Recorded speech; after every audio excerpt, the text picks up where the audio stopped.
Hello guys, hope you to be fine and doing well. This is me, Ashraf Sharifi, and here I am with a new video and with a new lecture. And today in this video, you guys will be able to know the most and useful conversation section.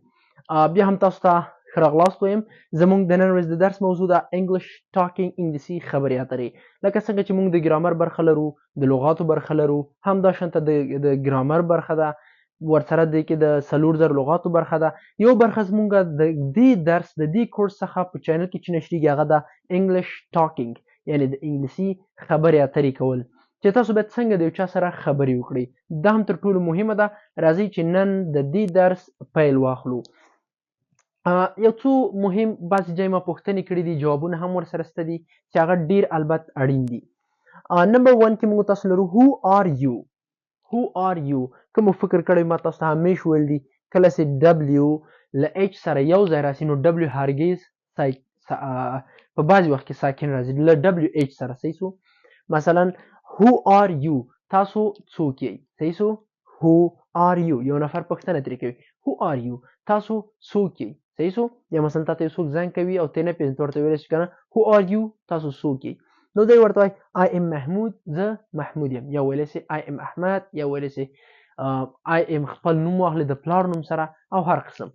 Who are you؟ تاسو څوک یئ؟ I am محمود، زه محمود یم. نمبر 2 ته راځو. Who do you want to go with؟ Who do you want to go with؟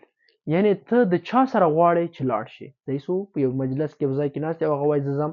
ته مثلا پوښتنه Who do you want to go with؟ ته د چا سره غواړې چې لاړ شې. Who do you want to go with؟ د چا سره غواړې چې ولاړ شي. هغه ورته I want to go with Rashid. I want to go with Rashid. زه غواړم چې د راشد سره لاړ شم. I want to go with Rashid. صحیح سو؟ Number 3. What did she say؟ What did she say؟ هغې درته څه ویلي وو؟ What did she say؟ هغې درته څه ویلي وو؟ کولای شي دلته کې ووایه What did he say؟ هغه درته څه ویلي وو؟ صحیح سو؟ کولای شي دلته نوم واخلي. What did Ahmad said؟ احمد درته څه ویلي وو؟ صحیح سو؟ په صلحه او داسې نوټ جوړولی شي. What did she say؟ هغې درته څه ویلي وو؟ درته She said I am in the class. صحیح سو؟ She said هغې ویلي وو I'm in the class. زه په صنف کې یم. She said I'm in the class. هغې ویلي وو چې زه په صنف کې یم. Number 4. Where do you want to go؟ Where do you want to go؟ تاسو چیرې غواړئ چې ولاړ شئ. Where do you want to go؟ تاسو چیرې غواړئ چې لاړ شئ. هغه ورته وایي I want to go my home. I want to go my home. زه غواړم چې خپل کور ته لاړ شم. I want to go my home. صحیح سو؟ زه غواړم چې خپل کور ته لاړ شم. 5 نمبر ده Where should I go؟ Where should I go؟ مثلا ته چیرې ځې او د یو چا څخه پوښتنه کوې Where should I go؟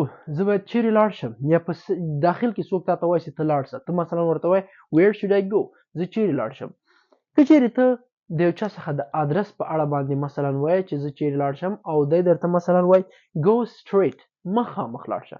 په انګلیش کې Go straight ویلی سي مخامخ ته. صحیح سو؟ یعنې مخامخ لاړ شه. که چیرې درته وایي Turn left، یعنې چپ طرف ته وشه. صحیح سو؟ د یو ادرس په شکل Go straight مخامخ لاړ شه، Turn left چپ طرف ته وشه، او یا هم Turn right لاس طرف ته وشه. او که درته Over there همدغلته. صحیح سو؟ Over there همدغلته. Go straight مخامخ لاړ شه، Turn left چپ طرف ته وشه، Turn right ښي طرف ته وشه. ډېر اسانه دي. بل د شپږم کې مثلا یو جمله She is in the kitchen، هغه په اشپزخانه کې ده. She is in the kitchen، هغه په اشپزخانه کې ده. Number 7. They're still at the party. They are still at the party. هغوی تر اوسه پورې په محفل کې دي. They are still at the party. هغوی تر اوسه پورې په محفل کې دي. 8 نمبر ده Please leave me alone. Please leave me alone. په بخښنې سره دا leave باید داسې ولیکو. Please دا نه. Please leave me alone. لطفا ما تنها پرېږده. Please leave me alone. لطفا ما تنها پرېږده. 9 نمبر ده Be careful. Be careful معنا ده چې محتاط اوسه، احتیاط کار اوسه، په احتیاط سره. صحیح سو؟ Be careful په احتیاط سره، یعنی احتیاط کوه. صحیح سو؟ Number 10. They are not at home. They are not at home. هغوی یعنی په کور کې نشته. They are not at home. هغوی په کور کې نه دي یا هم هغوی په کور کې نشته. لس تر ټولو کارېدونکې جملې چې موږ تاسو سره شریک کړې انشاءالله په بل درس کې چې بیا موږ راځو ټول په لوی او بخښونکي خدای سپارو. تر بیا ښې چارې ښه وخت ولرئ. د خدای په امان.